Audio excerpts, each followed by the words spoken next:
Start.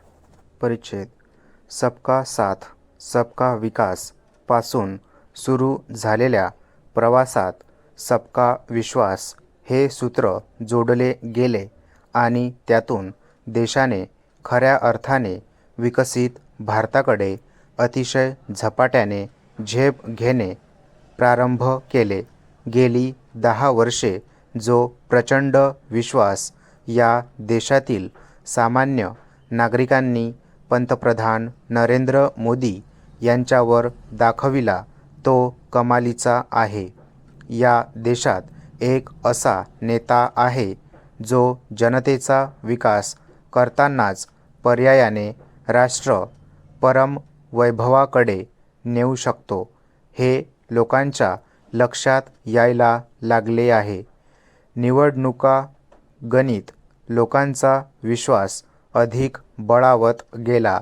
मोजके पत्रपंडित सोडून आता देशवासियांना हे कळून चुकले आहे की आपण विकसित भारताकडे झेप घेऊ शकतो. त्याच अर्थाने मी म्हणेन की हा विकसित भारताचा संकल्प सांगणारा अर्थसंकल्प आहे. अर्थात गरीब कल्याणातूनच राष्ट्रकल्याण वेगाने होऊ शकते हे त्यामागचे मोदी सरकारचे कार्यसूत्र आहे. केवळ DBTतून 2.7 लाख कोटी या देशाच्या तिजोरीतून दलालांच्या हाती जाण्यापासून वाचले आहेत.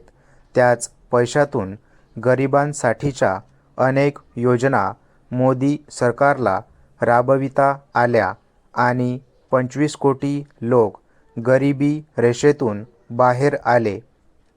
रस्त्यावर फुटपाथवर व्यवसाय करणाऱ्या 78 लाख लोकांना कर्ज, 1.4 कोटी युवकांना कौशल्य प्रशिक्षण, 11.8 कोटी शेतकऱ्यांना PM किसान, 4 कोटी शेतकऱ्यांना पीक विमा, उच्च शिक्षणात 28% महिलांचा वाढलेला टक्का, 1 कोटी महिला बचत गटांच्या माध्यमातून लखपती होणे, 3 कोटी लोकांना मालकी हक्काचे घर, देशात रस्ते, रेल्वेचे विस्तारलेले जाळे ही आकडेवारी पुरेशी बोलकी आहे. पत्रपंडित धोरणांना शब्दबंबाळ करून शकतात पण वास्तविकतेवर चर्चा करू शकत नाही. हीच या सरकारची फार मोठी कामगिरी आहे. परिच्छेद आज महाराष्ट्रात आपण हरित ऊर्जा क्षेत्रात फार मोठे काम करतो आहे. परवाच आपण 2.70 लाख कोटींचे करारसुद्धा केले. मला आनंद आहे की या अर्थसंकल्पात राष्ट्रीय हरित हायड्रोजन मिशनवरील तरतूद दुप्पट करण्यात आली आहे. सौर ऊर्जेसाठीची तरतूदसुद्धा दुप्पट करण्यात आली आहे. 1 कोटी कुटुंबांना सोलर यंत्रणा देऊन 300 युनिटपर्यंत वीज मोफत देण्याचा संकल्प अत्यंत महत्त्वपूर्ण आहे. सेमीकंडक्टर क्षेत्रात संशोधनाला चालना देण्यासाठी तरतूद दुप्पट करण्यात आली आहे.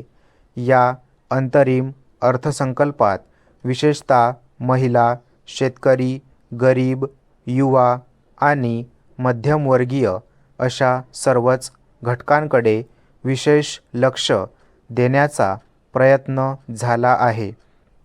गरीब, चाळीत, झोपडपट्टीत राहणारे मध्यमवर्गीय यांना स्वतःचे घर घेण्यासाठी योजना तयार करण्यात येणार आहेत.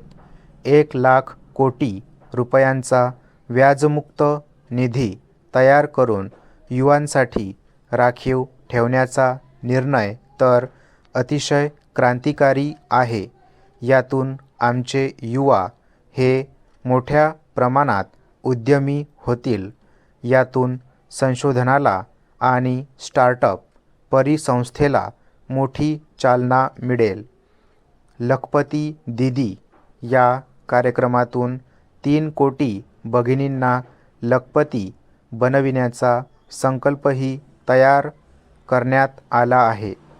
9 कोटी महिलांना महिला बचत गटांच्या माध्यमातून अर्थकारणाच्या केंद्रस्थानी आणण्याचा प्रयत्न आहे. 11 लाख कोटींची गुंतवणूक रस्ते, रेल्वे, पायाभूत सुविधांसाठी करण्यात येत आहे. यातून विकासाला मोठी चालना मिळेल. या गुंतवणुकीतून एकीकडे पायाभूत सुविधा निर्माण होत असताना रोजगारातही वृद्धी होणार आहे. शेतकऱ्यांसाठी नॅनो DAP ही संकल्पना अतिशय महत्त्वाची आहे. शेतकऱ्यांच्या शेतमालाला भाव आणि थेट बाजारपेठेशी जोडणी यासाठीच्या विविध योजनांचा उहापोह या अंतरिम अर्थसंकल्पातून करण्यात आला आहे. विकासाची दिशा सांगणारा पण त्याच वेळी आर्थिक शिस्त पाळणारा असा हा अंतरिम अर्थसंकल्प आहे. आणि सर्वात महत्त्वाचे काही असेल तर विकसित भारताचा रोडमॅप पूर्णकालीन अर्थसंकल्पातून येईल. हा आत्मविश्वास देणारासुद्धा हा अर्थसंकल्प आहे. तुमच्या भूमिका धोरणांमध्ये सातत्य आणि आत्मविश्वास असतो तेव्हाच चमत्कार घडू शकतात. नवीन सरकार येण्यापूर्वी 3 किंवा 4 महिन्यांपूर्वी लेखानुदान मागणारा हा अंतरिम अर्थसंकल्प आहे. परंतु घटनात्मक तरतुदीनुसार सरकारचा गेल्या आर्थिक वर्षातील तपशीलवार लेखाजोखा सादर करणे आवश्यक आहे. अर्थमंत्री काही लोकप्रिय निवडणूकपूर्व घोषणा करू शकल्या असत्या, परंतु त्यांनी तो मोह टाळला आहे. कारण अंतरिम अर्थसंकल्पात अशा निवडणूकपूर्व घोषणांना कोणीही फारसे फसत नाही. या संपूर्ण अर्थसंकल्पातील अभ्यासाचा एकमेव महत्त्वाचा आकडा म्हणजे पुढील वर्षी वित्तीय तूट 5.8% वरून 5.1% रोखण्याचा सरकारचा मानस आहे. हा एक चांगला हेतू आहे, पण हे साध्य होईल की नाही हे फेब्रुवारी 2025 पर्यंत कळेल. अर्थमंत्र्यांनी मोदी सरकारच्या मागील 10 वर्षांच्या कालावधीशी तुलना करून श्वेतपत्रिका काढण्याचे जाहीर केले आहे. मला वाटते की एक स्वागतार्ह घोषणा आहे. या श्वेतपत्रिकेत जुन्या आश्वासनांचाही समावेश व्हावा अशी अपेक्षा आहे.